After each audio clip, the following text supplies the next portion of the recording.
우리는 매일같이 물건을 사고 돈을 쓰며 살아간다. 마트에서 장을 보고 커피를 사 마시고 카드값을 낸다. 그런데 어느 순간부터 알 수 없는 불안이 스며든다. 같은 돈으로 예전만큼 살 수 없다는 느낌. 천천히 그러나 확실히 줄어드는 지갑 속 가치. 이 불안의 이름은 인플레이션이다. 인플레이션은 단순히 물가가 오르는 현상을 뜻하지 않는다. 그것은 돈의 힘이 약해지는 과정이다. 어제는 10,000원으로 살 수 있었던 것이 오늘은 15,000원이 되어버린다.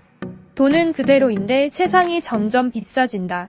이 조용한 약탈은 아무 소리 없이 우리의 삶을 바꿔놓는다. 사람들은 말한다. 인플레이션은 자연스러운 경제순환의 일부라고. 하지만 정말 그럴까? 그것은 예고 없이 찾아오고 예측보다 훨씬 더 빠르게 번져간다.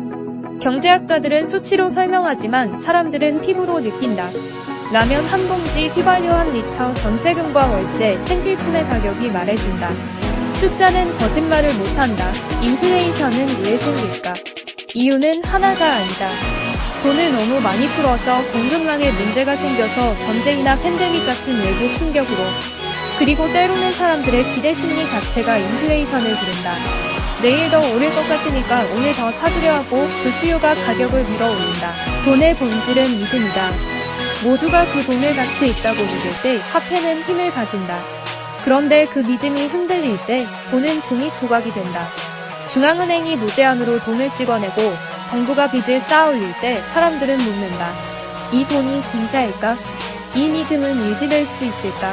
인플레이션의 진짜 위험은 그것이 삶의 균형을 무너뜨린다는 점이다.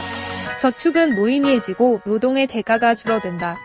열심히 일해도 돈은 모이지 않고 미래를 계획할 수 없다. 이렇게 사람들은 점점 더 조급해지고 더 큰 불안 속으로 빠져든다.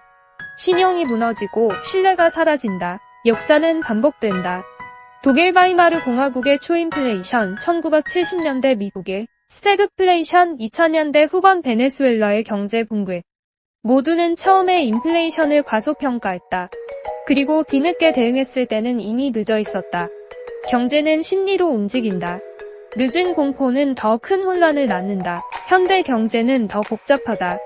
글로벌 공급망이 얽히고 금융 시스템은 이전보다 훨씬 더 거대해졌다. 한 나라의 통화 정책이 전 세계에 영향을 주고 한 기업의 생산 중단이 지구 반대편 물가를 흔든다. 이 연결성은 효율적이지만 동시에 취약하다. 어느 하나가 무너지면 전체가 흔들릴 수 있다. 그래서 인플레이션은 단지 경제 문제가 아니라 정치적이고 사회적인 문제이기도 하다. 정부는 인플레이션을 잡겠다고 말하지만 동시에 경기 부양도 해야 한다. 금리를 올리면 가게와 기업이 힘들고 내리면 물가가 다시 뛴다. 이 딜레마 속에서 우리는 하루하루 현실을 감당해야 한다. 그렇다면 우리는 어떻게 이 인플레이션의 시대를 살아가야 할까? 첫째, 정보를 제대로 알아야 한다. 숫자만 보면 안 된다. 뉴스의 이면을 읽고 경제의 흐름을 이해해야 한다. 둘째, 자산을 분산해야 한다. 한 가지에 올인하지 말고 위험을 나누는 전략이 필요하다. 셋째, 소비를 통제해야 한다. 충동적인 지출이 아니라 계획적인 선택이 중요하다. 그리고 마지막으로 우리는 질문해야 한다. 이 사회가 왜 인플레이션을 유인하는가? 누구에게 이득이 되는가? 누구는 자산을 불리고 누구는 생존을 걱정해야 하는 이 구조는 정당한가? 인플레이션은 단지 경제적 문제를 넘어 구조적 불평등의 결과일 수 있다. 우리의 돈은 점점 더 얇아진다. 카드 명세서는 그대로인데 만족감은 줄어든다. 같은 월급으로 살아가기 점점 더 벅차다. 그런데도 사람들은 말한다. 아직 괜찮다고.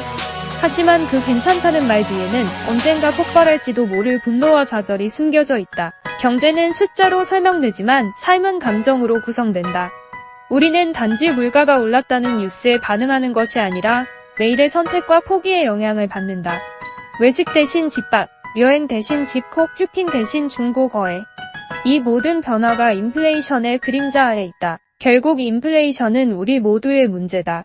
어떤 직업을 가졌든 어디에 살든 얼마나 벌든 간에 돈의 가치가 흔들리면 삶의 기반이 흔들린다. 그래서 우리는 반드시 이 조용한 위협에 눈을 떠야 한다. 인플레이션은 멀리 있는 것이 아니라 바로 내 지갑 안에, 내 하루 안에 있다. 누군가는 말한다. 경제는 전문가에게 맡기라고. 하지만 이 시대에는 모두가 경제를 알아야 한다. 이해하지 못하면 휘둘리게 되고 휘둘리면 잃게 된다. 인플레이션은 그렇게 천천히 그러나 치명적으로 우리의 돈을 훔쳐간다. 그리고 우리가 깨달았을 땐 이미 너무 늦어버린다. 이전이야. 다음 편에서는 인플레이션 시대를 살아가는 방법을 알아봅니다. 구독과 알람 설정으로 경제 이야기를 계속 만나보세요. 곧 다시 만나요.